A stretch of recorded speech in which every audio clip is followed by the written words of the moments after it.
Let's welcome Mr. Isaiah Washington.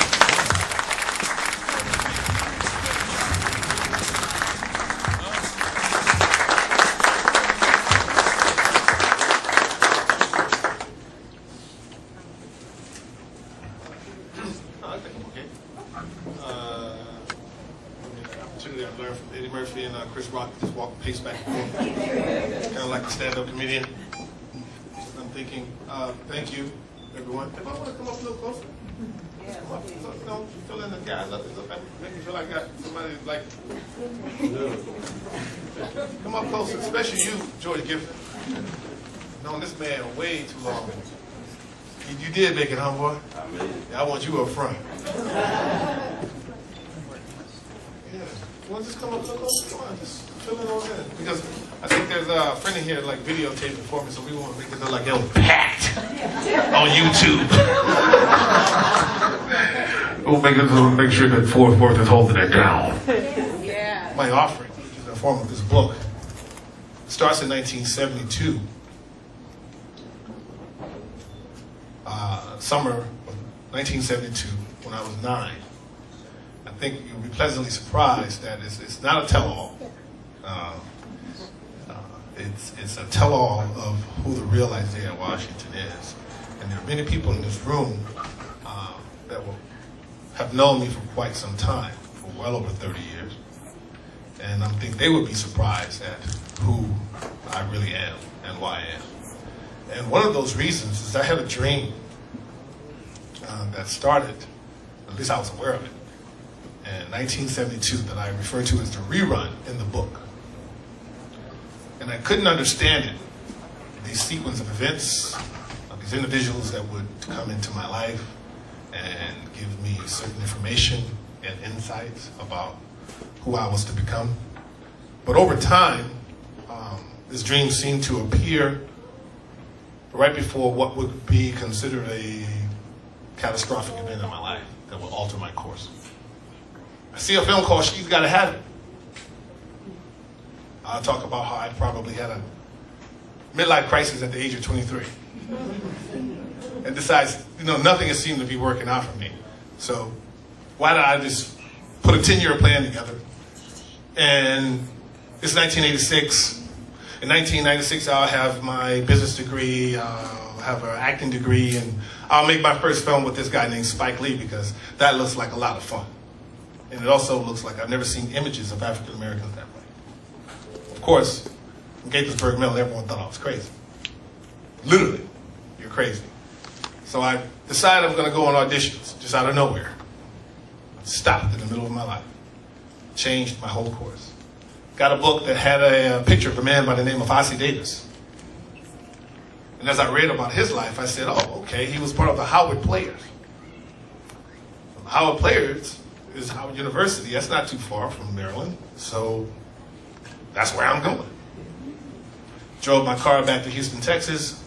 My mom sold all the silver that I sent her when I was stationed in the Philippines and Korea, all of China. I got enough money to matriculate before I got back to DC to get to my class. I stopped it at Tuskegee University, or Tuskegee Institute. I wanted to see the statue of Booker T. Washington. He was holding the blanket over the children who was learning to read. The problem is that when I got so overwhelmed with that statue, I couldn't understand why I would take myself off course, because now I'm going to be late for class. I fell asleep. That's a problem. Now I got to speed. I got to get back to DC. I got to get to this class. I got to get this money. I got to do something. I got to have this journey. I got to do something. I don't know what it is, but I'm speeding. And I'm doing about a little Chevy Spectrum. At least it can only go about maybe 100 miles an hour. This is like 1986. Remember the little Chevy Spectrum? That thing was rattling, and the engine was burning, the little exhaust was on fire, it was all red, and I'm blowing through Virginia, a place called Lynchburg, Virginia. And I'm blowing through, and I'm like, yeah, baby, Lynchburg, Virginia, I'm blowing through, and this thing is shaking, and it's rattling, and whoop, whoop, whoop. Uh-oh. I can outrun it. So I just put the pedal to the metal. I'm almost across the state line. Whoop, whoop, whoop. 3 more cars. Whoa. Exactly. What to do? right? I'm in Lynchburg, Virginia.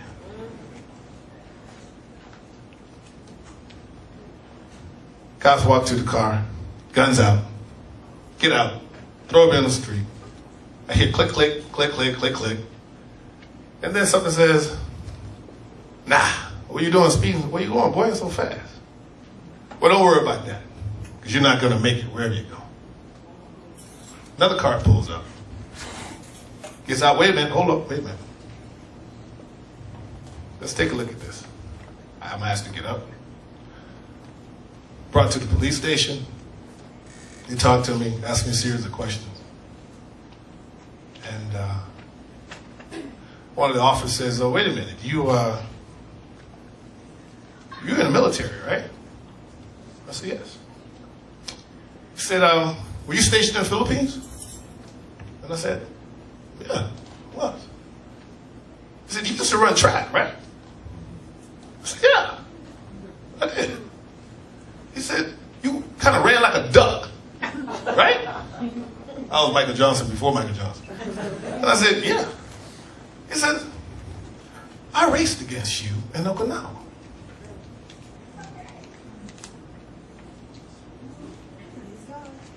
And I said, yeah, you beat me. And I said, I did? He says, yeah. He says, you're good. He says, you know what, don't worry about this. Where are you going?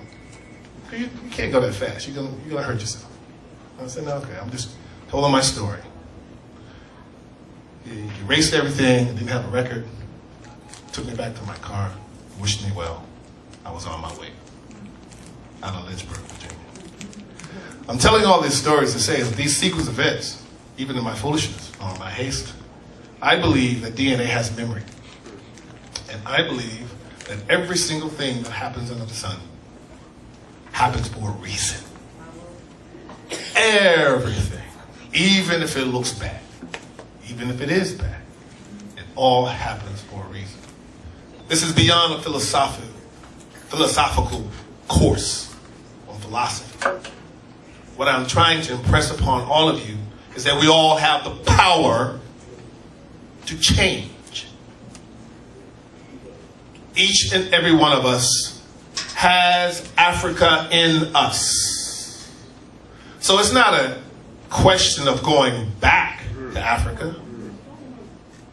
It's just a question or a affirmation of having Africa's back. Mother's Day is tomorrow, so they say. I believe Mother's Africa's Day is every day. Please, someone raise their hands if we can agree that Mother Africa is the cradle of all humanity. Raise your hands. Where everything started. Show of hands. Is there an argument with that? So like I said to those 39 or 40 PhDs, if we can agree that Mother Africa is the beginning of all of civilization, to be civil discourse, humanity, and we all love our mothers, right? Then 39 plus 1 PhDs, why is it that I have to be challenged or be made to be afraid to want to partake and honor Mother Africa? Please show me hands of anyone that will allow their mother to be raped, infected with HIV, bombed, stigmatized, lynched, amputated, shot, deprived of clean water. Would you let your mother go through that? I didn't hear you. No. Would you let your mother be talked about for centuries, neglected, abused, stolen from, let someone come in her house, steal her jewels, her land, her babies, and not want to defend it with every being, every ounce of your being? Spiritually, physically? Would you? then why on God's green earth is it such a strange idea that I was born to go back and get my citizenship? A document that W.E.B. Du Bois and Marcus Garvey went into exile and died for.